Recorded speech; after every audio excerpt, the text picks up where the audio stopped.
As últimas notícias do Fluminense neste vídeo da Central. Fernando Diniz foi enfático para falar sobre Ganso e Renato Augusto jogando juntos. Germancano projeta a final contra o Vasco e ele bate recorde em futebol brasileiro. Então, sem enrolação, deixa o seu like e ativa as notificações. Vambora que a vinheta tá subindo pra gente falar das últimas notícias do Fluminense. Vamos começar falando com as declarações importantes de Fernando Diniz após a vitória do Fluminense sobre o Sampaio Corrêa pela 7ª rodada do Campeonato Carioca. E antes, né, de trazer as aspas do Fernando Diniz, duas preocupações. O Samuel sentiu um aquecimento, ia ser o primeiro jogo dele na temporada com a camisa do Fluminense, titular. O Guga entra em seu lugar e também sentiu um pouco no final do jogo. Ainda não temos informações concretas, né, do que aconteceu com o Guga. O Samuel sentiu dores no joelho, acabou saindo, né, da relação após o aquecimento e a gente fica preocupado, né? Tem jogo contra o Vasco na próxima semana e, claro, tem o confronto contra a LDU na altitude daqui 2 semanas, então é importante a gente frisar isso aqui também. O Fernando Diniz, ele falou sobre Ganso e Renato Augusto jogando juntos, ele deu uma declaração forte. Abre aspas. Dá pra jogar sim, não tem manual que fale que não dá pra jogar 2 jogadores de qualidade. Isso não quer dizer que eles vão jogar sempre juntos, são muito inteligentes. Obviamente que os dois precisam se comprometer no aspecto defensivo. Se pudermos contar com os dois, a gente ganha uma qualidade de leitura de jogo muito diferenciada. E eu concordo com o Fernando Diniz. Você vê Renato Augusto e Ganso trabalhando, trocando passes ali no meio-campo do Fluminense, é muita qualidade. Eu falei isso no pós-jogo de ontem e repito aqui nesse vídeo. Gente, o Fluminense, em 90% dos jogos da temporada, os times vão jogar recuados igual o Sampaio Corrêa jogou ontem. Claro, talvez não tão recuado, jogando para só se defender, vai ter uma escapada muito mais qualificada e isso a gente vai encontrar na Libertadores, na Copa do Brasil e no Campeonato Brasileiro e talvez nos clássicos já aqui no Campeonato Carioca, mas o Fluminense ele vai precisar de muita inteligência, de muita qualidade nas mobilidades rápidas, né, nas trocas de passes, nas movimentações para a criação de espaço, e você ter o Paulo Henrique Ganso, que acha uma bola quando ninguém tá vendo, ele tá vendo já no ponto futuro, lançar a bola, passar uma bola em profundidade para um companheiro, e o Renato Augusto, que dá a opção do chute de fora da área, isso aqui é importante, o Ganso não dá essa valência ao Fluminense, mas o Renato Augusto consegue fazer isso, ele bate bem de fora da área, ainda vai sair esse gol de chapada do Renato Augusto, e ele chega para finalizar, e ele chama a responsabilidade, o Renato Augusto. Eu gosto desse tipo de jogador, e mais uma vez, ontem a gente viu Ganso e Renato Augusto jogando, e eu acho que é uma tendência, principalmente nos jogos que o Fluminense tiver dificuldade para abrir o placar, como foi ontem contra o Sampaio Corrêa. O Fernando Diniz, ele falou também sobre a estreia do Douglas Costa, tá? Foi um jogo que a gente estava com muita expectativa para ver o Douglas Costa, mas é importante lembrar, e o Diniz fala muito bem na declaração, a inatividade, né, do Douglas Costa desde outubro. Abre aspas. Eu tenho muita convicção que ele vai fazer uma grande temporada. Ele está desde outubro sem jogar. Foi uma estreia satisfatória. Dá para ver claramente que é um jogador de muita qualidade. Falta um pouco de timing para fazer as coisas, mas com o tempo ele vai readquirir. Estou muito feliz dele estar aqui. É um jogador de nível muito alto. O Fernando Diniz reitera a sua aposta em Douglas Costa, de que ele vai fazer uma grande temporada com a camisa do Fluminense. Ele não foi tão bem assim. Importante a gente lembrar, é o primeiro jogo dele desde outubro, estava treinando com personal, né, particular, mas não é a mesma coisa de você treinar com a equipe em conjunto, os trabalhos realmente do clube.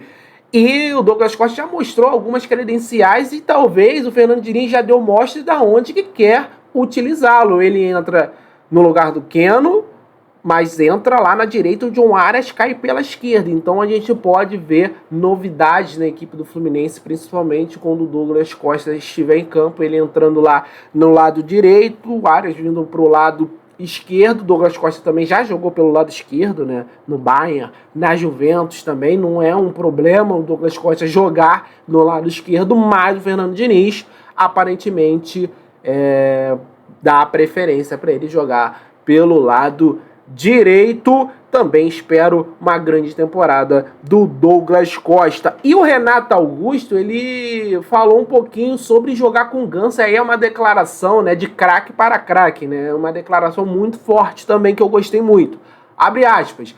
Eu vou deixar mais para o Diniz tomar suas decisões. Temos um elenco grande com peças boas. Acho que ele pode fazer essa brincadeira de trocar de função um ou outro. Chegou em um momento que os dois volantes estavam como zagueiros, os meias como volantes. Vai depender de cada jogo.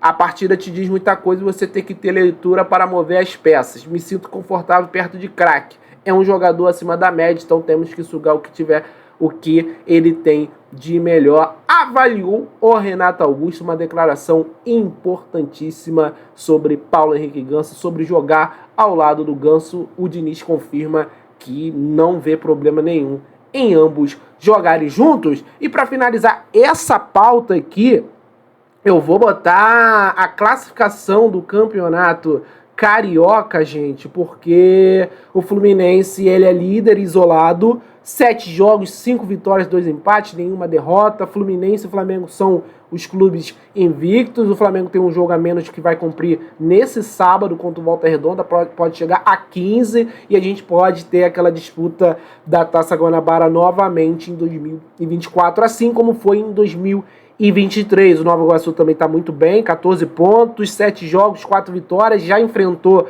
todos os grandes, agora enfrenta só as equipes de menor investimento. Tem o Flamengo em terceiro, tem o Vasco, tem o Botafogo fora hoje. Mas, ó, um adendo, o Boa Vista joga contra a Portuguesa nessa sexta e se vencer, passa Botafogo, Vasco e Flamengo, e o Boa Vista tem só um confronto contra o Flamengo, se eu não estou enganado, porque ele perde pro Vasco, empata com o Flu e vence o Botafogo lá em Bacaxá. Então só tem o Flamengo para enfrentar também uma equipe que pode entrar forte na briga. O que é o projeto para o Fluminense para as próximas rodadas do campeonato estadual, né?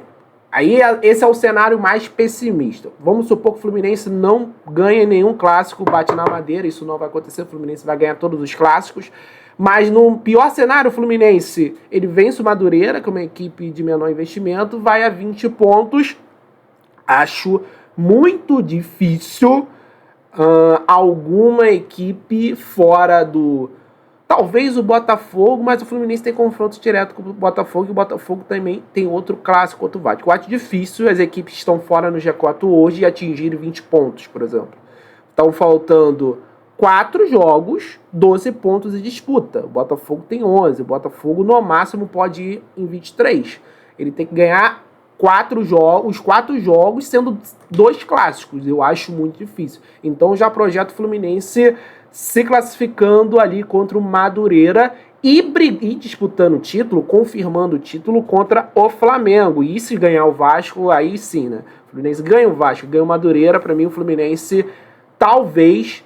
Pelo Flamengo, só ter o Fluminense agora de clássico, o Flamengo empata com o Vasco, ganha no Botafogo, a penúltima rodada seja a decisiva, né, para disputar o título da Taça Guanabara. Aí tem o Fla-Flu para decidir isso no meio da Recopa, e talvez a gente possa ver um Fluminense misto, né, Fluminense com algumas reservas no time por conta, né, da disputa da Recopa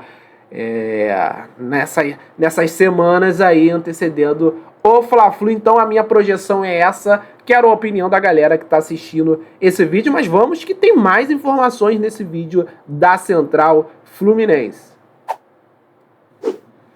Vamos falar de uma coisa importante aqui, pode passar de percebido por muita gente, mas pela Central não, e aqui a gente gosta de falar dos feitos, né? Dos grandes craques, dos grandes jogadores do Fluminense, porque o Cano, ele ultrapassou Paulo Guerreiro, e virou o maior artilheiro gringo do Brasil no século XXI. Somando as passagens dele pelo Vasco e pelo Flu, são 129 gols. do argentino. O peruano Paulo Guerreiro, que atuou por Corinthians, Flamengo, Inter e Avaí, fez 128 em sua passagem pelo Brasil e era o líder até então.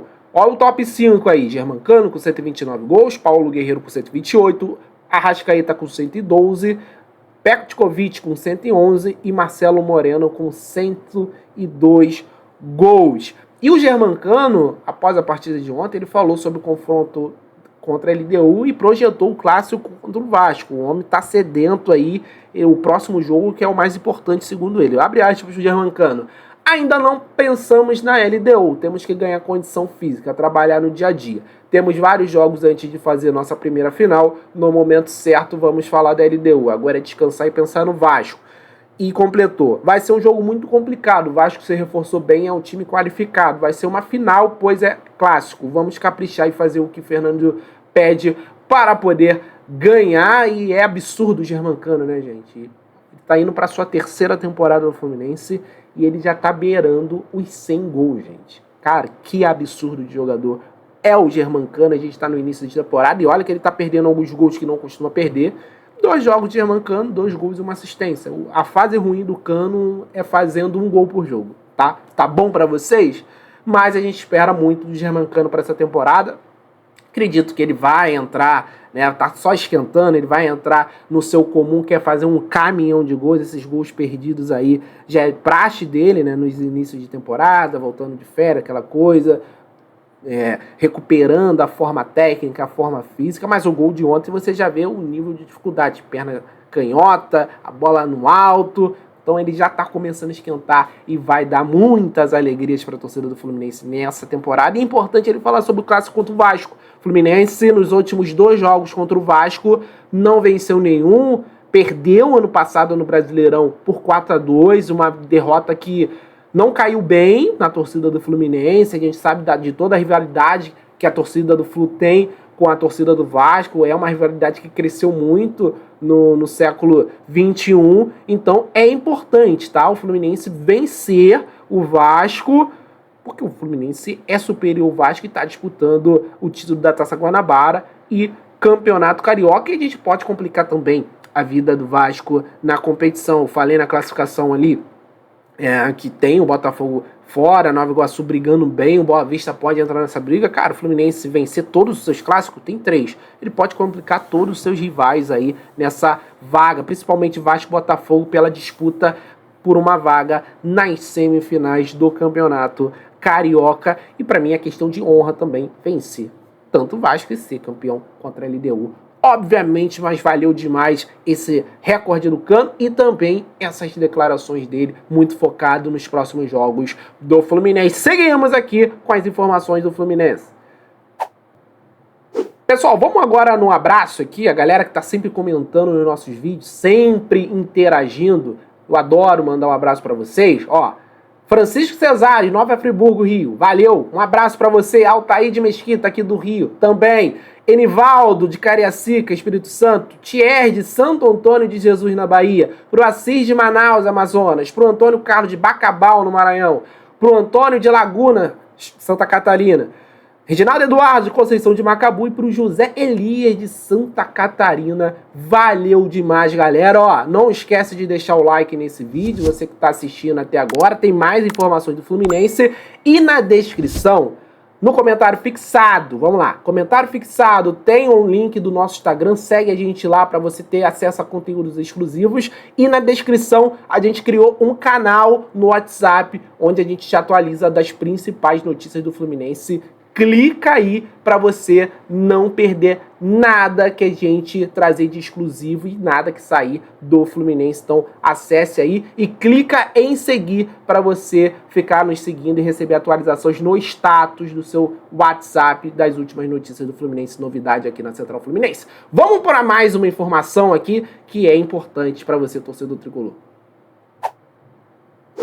Gente, olha, o Edinho foi emprestado pelo Fluminense e parece que ele começou com o pé direito lá, porque ele marcou em sua estreia pelo Azures, clube lá do Paraná de empresários. Inclusive o Marcelo tem porcentagem desse clube. Em partida realizada nessa noite de quinta-feira, foi dele, o gol no empate de sua equipe por 1-1 frente ao Maringá pela 7ª rodada do Campeonato Paranaense. Eu tô com um gol aqui, vamos botar na tela? Tá aí, bola pingou, teve rebote, bola sobrou no pé do Edinho e bateu com categoria, superando o goleiro do Maringá. Saiu pro abraço, Edinho, que teve oportunidade nesse início do Campeonato Carioca, mas acabou não aproveitando muito, né? Ele entrou no primeiro jogo ali contra o Volta Redonda bem, os seguintes ele já não foi tão bem assim, mas mesmo assim muita gente não gostou, né? Não foi a grande parte da torcida, mas alguns torcedores criticaram, né, esse empréstimo do Edinho, argumentando que ele poderia estar jogando ainda no Fluminense, tá certo? Então, ó, muito obrigado, essas eram as informações, tamo juntos, saudações tricolores, valeu!